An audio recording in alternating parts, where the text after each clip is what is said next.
Hello, everyone. My name is Dr. Stephanie Miles. I am a board certified internist and a proud medical director at Anthem. Today, I'll be speaking to you about COVID-19 factor and how the pandemic has impacted health equity in America. So first, what is health equity? The Centers for Disease Control, or CDC as we affectionately know it, states that health equity is achieved when every person has the opportunity to attain his or her full potential. The Robert Wood Johnson Foundation states that health equity means that everyone has a fair and just opportunity to be as healthy as possible.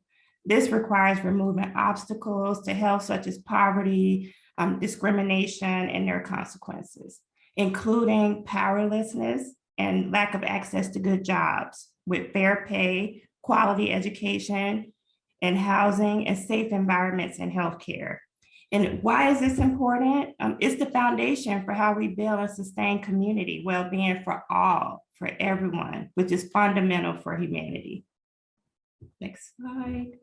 So we've all seen this very popular schematic where we have equality meaning that everyone gets the same resource, and whether it works for them or not. As you can see, the person on the left, did he really need the box to have a good view of the game? The other person could kind of see, but needed some resources, and the third person just can't see at all. Whereas equity is using personalized supports and resources to help everyone to attain the same opportunity. So let's take a closer look at equity, health equity versus equality. Equality is focused on sameness, where everyone gets the same treatment or service. As you saw, everyone got the same box, same size, same height. Health equity is focused on considering all the social determinants of health. It accounts for variability, considers our unique factors that may impact the individual's health.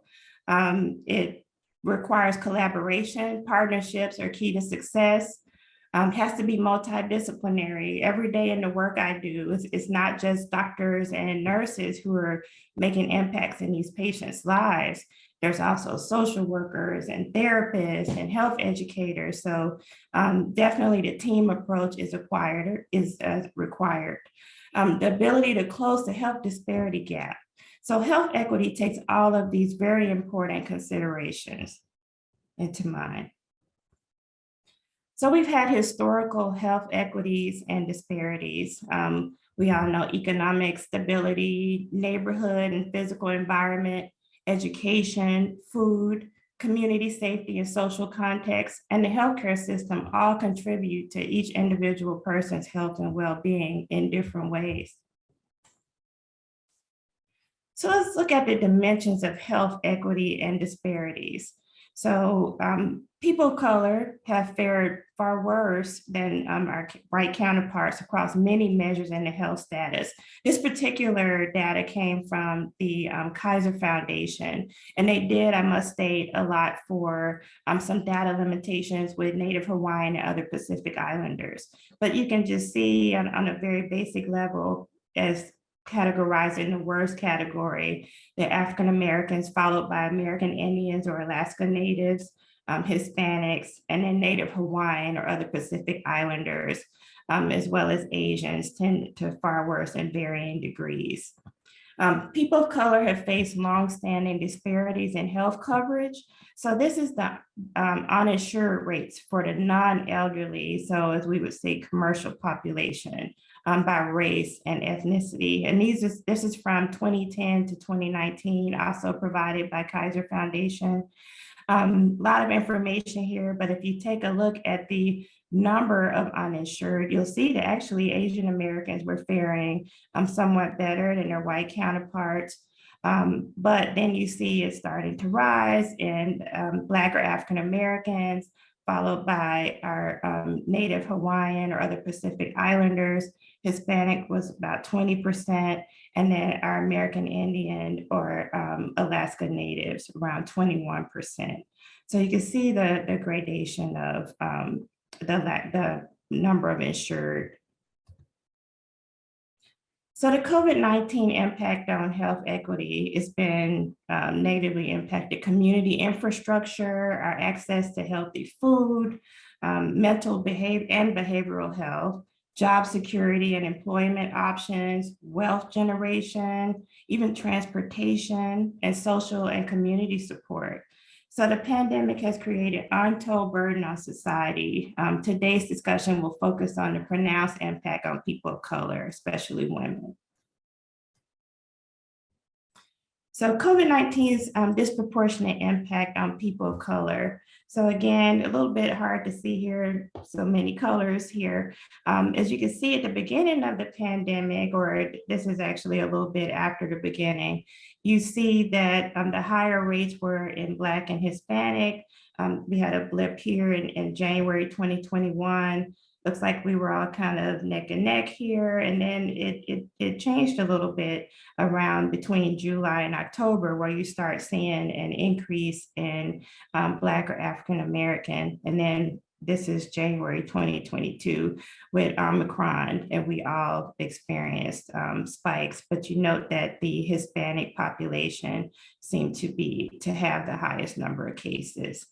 So the higher rates of infection among people of color tend to reflect like increased exposure due to working environments, living environments, transportation to and fro, including working places that are more likely or they can't work remotely, tend to live in larger households, more communal living within people of color, and tended to rely on public transportation, which increased exposure as well. So this pattern may actually reflect some higher rates of death among older groups in non-metropolitan areas amid the crisis as well. I can recall I lost quite a few of my own family members in the beginning of the pandemic pre-vaccination, but there are also difficulties attaining even getting tested, nevertheless getting the vaccine. So we saw this in non-metropolitan areas as well. And amid the recent surge, we saw it in the southern region of the country, which tends to be home to larger shares of the Black or African-American population.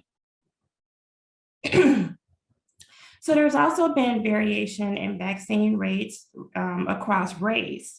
So as of some data from as late as April 5th, the CDC reported that race or ethnicity was known for about 74% of people who had received at least one dose of the vaccine. And of that total population, about 55% of white Americans had received at least one dose. And then they had kind of a vague classification of who had recently received a vaccination that was set at like 37%. But this is compared to their share of the total population at 59%. On another note, Blacks or African Americans, only 10% have received at least one dose of the vaccine compared to representing 12% of the total population. Hispanics or Latinx patients who have recently received a vaccination compared to their share of the total population was 35%. Versus 19% of the population. And Asians, about 7% recently got vaccinated. And that was compared to a total share of about 7%. So they tended to actually do better than some of the other populations. And you kind of can see like a general picture here. The blue is white versus Black, Hispanic, Asian. American Indian, and it goes, the numbers tend to be quite smaller, but you can see the variation in who received at least one dose, people who initiated vaccination within the last 14 days, and this represents the total population. And so why do we see some of these discrepancies or, certain populations maybe not getting the vaccine initially or even on a continued basis? Well, lots of information shows that Black adults tend to perceive some discrimination in the United States healthcare system. As you can see in this graph, when asked, how often was this perceived? Very often, 31%, somewhat often, 39%. And not too often, 21%, only 7% of Black Americans said 7%, or never did they feel this way. And not as high, but present in Hispanic and white Americans as well. But you see that disproportionate of either fear or mistrust. There's been numerous books written about this subject as well. Harriet Washington wrote a book called Medical Apartheid, and it kind of discussed some of the history about like medical experimentation in Black Americans from colonial times all the way through present. But I think one of the things we really had to work on, and that we heard a lot, was a comparison to the Tuskegee experiment. But we owe it to the community, we owe it to make sure that we're, reporting facts and not just things that we hear on social media. So we all should do whatever we can to dispel that myth. So the Tuskegee experiment definitely happened, but it actually was people who had syphilis who had treatment withheld from them, not that they were given treatments that would, as an experiment to see what would happen. And I heard that a lot of misinformation regarding, especially in the Black community, regarding why people didn't want to get vaccines. So we're fighting a pandemic, and we're also fighting a pandemic of misinformation and fear as a result of that. So we must all do everything we can to make sure that the facts are reported. So COVID-19 death rates across race. People of color experience disproportionate death rates, and that included both Delta and Omicron variants of COVID-19. Some of that we may say attribute to the vaccination disparity that we just discussed. But you can see here, so again, COVID-19 cases versus deaths. This is a white population, so on the lower end. And then we saw Black, Hispanic, Asian, and then smaller numbers of American Indian and Native Hawaiian. So we all heard the CDC guidelines preventing the spread of COVID-19. One of the big things we heard was, just stay at home, but wear your mask, try to socially distance. And we all tried to do those things, but some people don't have that option or did not have that option. So the just stay at home didn't quite work for them. The dilemma was less than 30% of all workers can work from home. So it's not an option for quite many people, no matter what's going on. Sometimes I think people are left out of the context when we're talking about frontline workers and who that includes. So frontline workers include healthcare workers, protective service workers, which would be police and EMS, ambulance, cashiers in grocery and general merchandise stores, production and food processing workers. We all saw some shortages in certain foods and goods during the pandemic.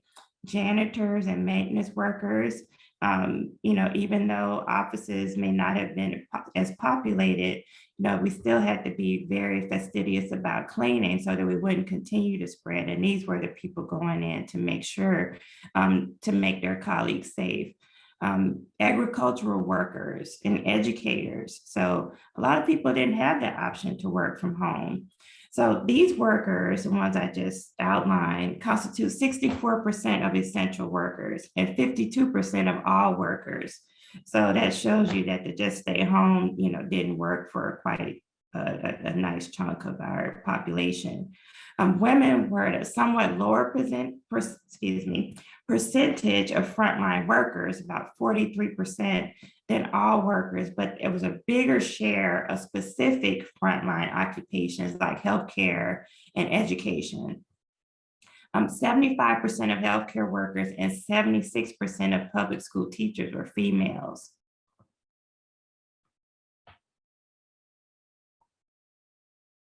So COVID-19's economic and social impact on women of color. So quite a bit of information here, but I think it was very important to discuss.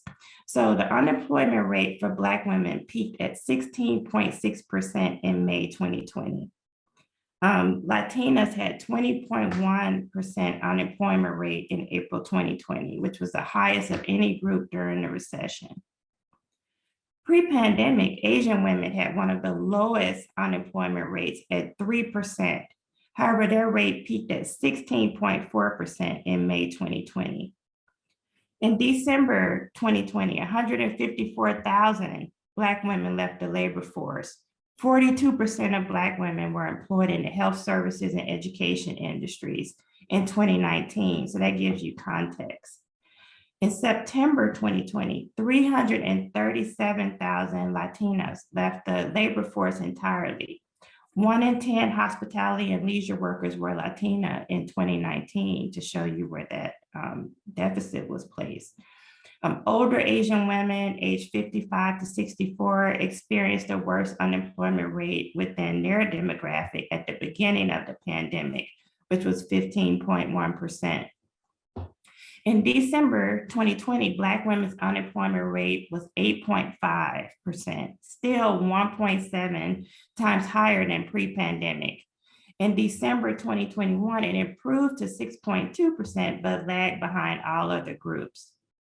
In November to December 2020, while many groups saw improvement, Latinas' unemployment rate increased from 8 to 9%. But in December 2021, it improved to 4.9%, which was good. The unemployment rate for Asian women improved to 3.2% in December 2021, similar to those of their white female counterparts in 3.1. So as you can see, we saw that everyone was hit hard in this pandemic. The unemployment rates went up for everyone, but we can note that it lagged for Black women. So kind of assessing this divide, since the start of the pandemic, women have lost 5.4 million net jobs compared with 4.4 million jobs lost by men. And throughout the pandemic, Black, Hispanic, and Asian women have seen higher unemployment rates than white women, as we discussed on the previous slide. So as schools closed and moved to virtual learning and child care providers shut down, non-essential health procedures were paused, so there weren't as many surgeries going on. Workers in education and health service industries, where women represent a staggering 77% of employees, saw significant job losses, and that represented 13% of total jobs lost in the recession. The shutdowns and the physical social distancing required by the pandemic and the decline in economic activity affected certain industries even more disproportionately. So often low-wage jobs with high customer interaction, like some of the ones we discussed on the previous slide, where women are disproportionately employed. We saw employees in the leisure and hospitality industry, 53% of whom are women, saw the greatest job losses, and that's accounted for nearly 2 in 5 jobs lost during the recession. So with a reduction in the tax revenue, and federal, state, local government employees also experienced major job losses. We saw furloughs in addition to job losses.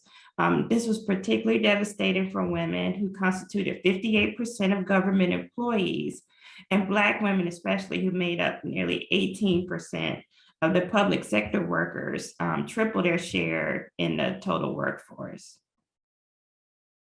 So where do we go from here? The pandemic and endemic nature of inequity has exposed so many issues. Among them are economic barriers facing so many women, particularly women of color, and the consequences of those barriers for them and for our economy. So to create impactful change, we must increase economic stability. So just not making sure people have jobs, but making sure that on those jobs that they have some upward mobility, or that they have opportunities for further education, so that it's not a temporary thing, but something that they can work towards and to improve upon their lives. Focus on building communities. There's larger organizations that address things that tend to happen across the country, but the biggest impact is on the smaller communities. We saw lots of smaller businesses such as stores or those offering services close within communities.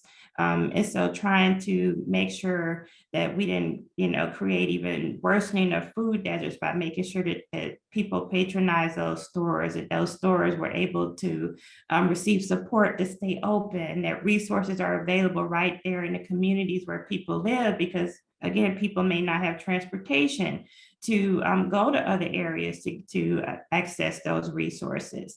So not just a global focus, but a focus directly in the communities in which these people are impacted.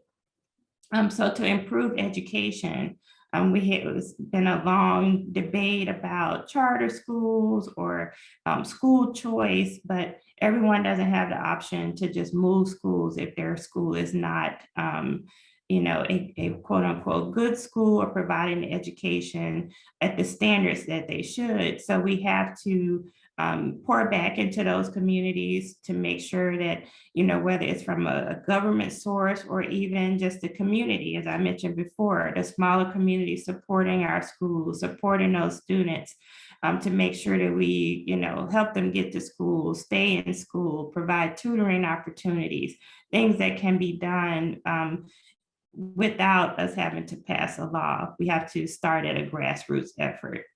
To promote equitable health care access and quality as an imperative for humanity.